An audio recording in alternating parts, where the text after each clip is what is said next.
తండ్రి బాధ తన బాధపడే తన మనసుకి తప్ప ప్రపంచంలో ఇంకెవరికి తెలియదు. కట్టుకున్న భార్యకి కూడా ఏదో ఒక్కొక్కసారే తెలుస్తుంది కానీ ప్రతిసారి తెలిసలేదు చూడండి.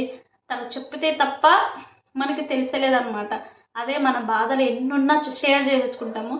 తండ్రి అయిన వాడు కష్టం వచ్చినా నష్టం వచ్చినా బాధ అయినా ఇంకా ఒక కోపాన్ని తప్ప మిగిలిన అన్నీ మనసులో దాచేసుకొని ఎంత కుమిలిపోతూ ఉంటాడో అవన్నీ అర్థం చేసుకున్న వాళ్ళకే తెలుస్తుంది. కానీ ప్రతిసారి పిల్లలు కూడా అంటూ ఉంటారు, మా అబ్బా నన్ను సరిగా చూసుకోవట్లేదు, మా అబ్బా నాకు ప్రేమ పంచట్లేదు, అలా ఇలా అని చెప్పేసి. మీకోసం ఎంత కష్టపడుతున్నాడో మీ తండ్రి మీకు తెలుసా? అది తెలీదు మీకు, అందుకనేసే మీరు అలా అంటారు. ఒక్కసారి మీ తండ్రి పడే కష్టాలు, మీ తండ్రి పడే బాధలు ఎలా ఉంటాయో ఒకసారి చూడండి, మీకే అర్థమవుతుంది. తండ్రిని ఎప్పుడే కానీ నువ్వు నన్ను చూసుకోవట్లేదు అనేసి మాత్రం అడగకండి. ఎందుకంటే తండ్రి బాధ తనకు